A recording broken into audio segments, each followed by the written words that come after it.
वो उत्तराखंड में investor summit के सफल आयोजन के बाद अब सरकार ने एमओयू को जमीन पर उतारने के लिए कई तरह की तैयारी की है। इसमें 5 करोड़ से अधिक के एमओयू के निवेश मित्र तैनात किए जा रहे हैं। इसके अलावा निवेश के लिए उद्योग विभाग में Uttarakhand society for promotion of investor startup and entrepreneurship unit बनाई गई है, जिसको लेकर के कहीं ना कहीं अब एमओयू को धरातल पर उतारने का प्रयास किया जाएगा। जमीन पर निवेश को लाने की कोशिश यहां पर की जाएगी। रिकॉर्ड तोड़ इस बार निवेश मिला है और जमीन पर इस निवेश के जरिए पहाड़ की तस्वीर को बदलने का प्रयास किया जाएगा।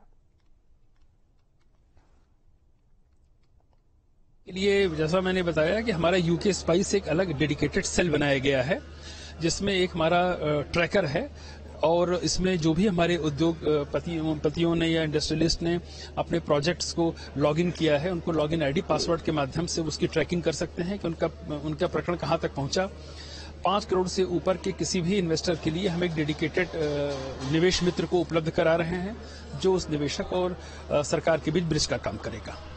इन्वेस्टर समिट खत्म होने के बाद अब पूरा का पूरा दारोमदार और पूरा ध्यान सरकार का उसके इम्प्लीमेंट करने को लेकर के हो गया है और सरकार ने एक पूरा का पूरा मैकेनिज्म बना दिया है कि किस तरह से जो एमओयू साइन हुए 3.5 लाख करोड़ से भी ज्यादा के, उनको ग्राउंडिंग कैसे किया जाना है। हालांकि प्रधानमंत्री जब कार्यक्रम में शिरकत कर रहे थे तब भी 44,000 करोड़ के एमओयू साइन होकर के ग्राउंडिंग होने का एक दावा सरकार की तरफ से किया गया था, लेकिन ये एक बड़ी बात है। एक बड़े धनराशि के एमओयू साइन सरकार ने किए हैं उद्योगपतियों के साथ, तो उनको लाना और उनको लाने के साथ ही उन एमओयू को ग्राउंडिंग करना, ये एक बड़ी चुनौती होगी और यही असल इम्तिहान भी है। इसके लिए सरकार ने एक मैकेनिज्म डेवलप किया है। उद्योग सचिव विनय शंकर पांडे ने बताया कि 5 करोड़ से ज्यादा के जितने भी निवेश होंगे उन पर एक निवेश मित्र होगा और 5 करोड़ से ज्यादा के एमओयू पर वो उन लोगों से बातचीत करेगा जो यहाँ निवेश करना चाहते हैं। उनकी जितनी भी समस्याएं होंगी उनको दूर किया जाएगा, लेकिन लगातार फॉलोअप की एक प्रक्रिया चलेगी, जिसको हम इफेक्टिव मॉनिटरिंग सिस्टम भी कह सकते हैं।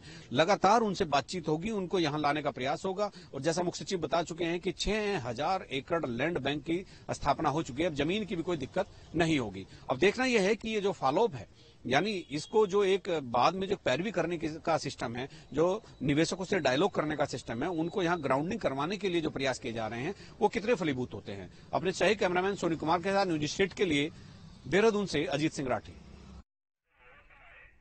हरिद्वार से बड़ी खबर, जहां नशे के खिलाफ